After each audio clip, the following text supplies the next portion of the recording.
Hati-hati, hati-hati, ke depan saya pastikan akan saya kejar. Eropa berusaha matikan petani sawit Indonesia. Leopard 2. Das ist das Ergebnis intensiver Beratung erneut mit unseren Verbündeten und internationalen Partnern. Akan saya kejar, akan saya kontrol, akan saya cek, dan akan saya hajar kalau diperlukan.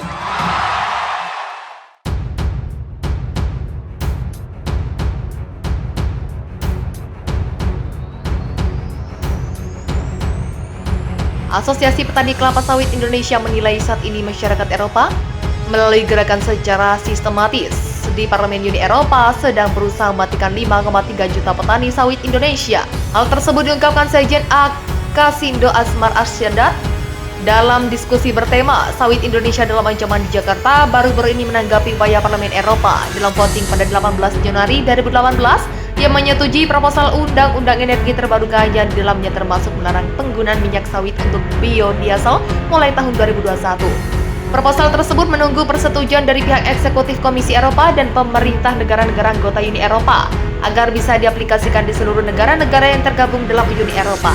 Asmar Arsjad berusaha memperjuangkan nasib petani sawit Indonesia dengan mendatangi Duta Besar Uni Eropa agar proposal itu ditolak. Proposal larangan minyak sawit untuk biodiesel di Eropa tersebut lanjutnya akan memukul Indonesia sebagai produsen minyak sawit terbesar di dunia dan para petani sawit Indonesia akan terkena dampak sangat serius. Upaya Parlemen Eropa melarang penggunaan biodiesel berbasis minyak kelapa sawit lagi-lagi dilatar belakangi isu sustainability dan deforestasi di perkebunan sawit di Indonesia yang pernah dilontarkan pada April 2017 yang lalu.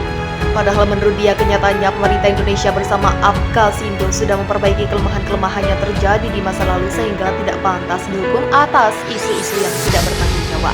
Kelapa sawit yang merupakan komoditi utama perkebunan telah menjadi motor pengentasan, kemiskinan dan pendorong pembangunan pedesaan. Menurut Asmar, prestasi pemerintah Indonesia bersama dengan petani sawit dalam mencegah kebakaran hutan dan mengedepankan tata kelola di lingkungan hidup yang berkelanjutan sudah semestinya dihargai dan dipercayai oleh dunia. Dia menyatakan pelatihan-pelatihan agrikultural praktis yang mendorong praktik berkelanjutan yang mampu meningkatkan produktivitas telah dilakukan secara masif. Dengan peningkatan produktivitas ini, tambahnya para petani cenderung menghindari perluasan lahan sawit.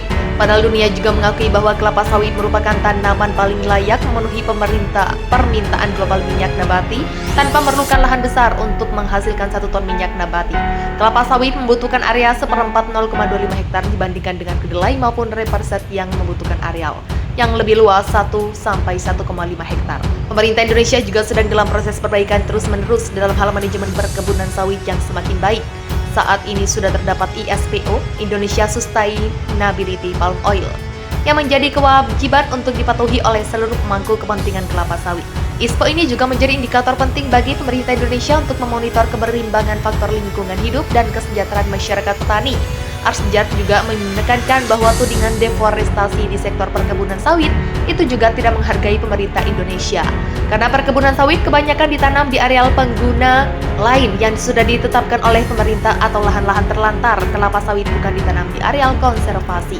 Berangkat dari kenyataan itulah Asmar menyatakan kami meminta Uni Eropa untuk menghentikan upaya pelarangan penggunaan minyak sawit untuk biodiesel serta menimbau masyarakat Indonesia dan mendorong pemerintah untuk memboikot produk-produk Eropa. Diplomasi dagang menanggapi rencana penghapusan pemakaian biodiesel asal sawit di Eropa tersebut. Presiden Direktur PT Astra Agro Lestari Internasional, Santosa, menyatakan pemerintah harus meningkatkan diplomasi dan untuk mengatasi dampak kampanye hitam kelapa sawit Indonesia, terutama yang datang dari negara-negara di Eropa. Santosa yang memimpin AAL sejak April 2017 itu mengaku bangga karena para pejabat tinggi negara mulai dari Presiden Joko Widodo, Menko Perekonomian, Menko Kemaritiman, Menteri Perdagangan, Menteri Perindustrian, dan sejumlah legislator telah satu suara positif saat berbicara mengenai kelapa sawit. Bahkan Menteri Luar Negeri sendiri turut angkat bicara yang sangat positif tentang sawit Indonesia. Ini suatu hal yang luar biasa bagi kami, para pelaku bisnis sawit, dan berharap suara-suara positif tersebut ditindaklanjuti dengan aksi-aksi diplomasi intensif untuk melindungi eksistensi sawit Indonesia di pasar global paparnya. Menurut Santosa, negosiasi dagang ke Eropa memiliki peluang keberhasilan yang cukup besar karena pertama, potensi pasar minyak sawit di sana kecil sekali. Hanya sekitar 2 juta ton per tahun, angka tersebut jauh di bawah kapasitas produksi yang dimiliki Indonesia dan Malaysia yang mencapai sekitar 54 juta ton. Selain itu katanya, bagi negara-negara Eropa, Indonesia adalah pasar yang sangat besar. Karena itu para menteri harus terus mengupayakan negosiasi dagang yang berimbang dengan negara-negara tersebut. Pemerintah lanjut dia harus lebih intensif memperjuangkan keberlanjutan dominasi Indonesia dalam pasar sawit dunia. Ini lantaran sawit merupakan salah satu dari 2 komoditi asli Indonesia yang paling kuat daya saingnya di pasar global bersama batu bara.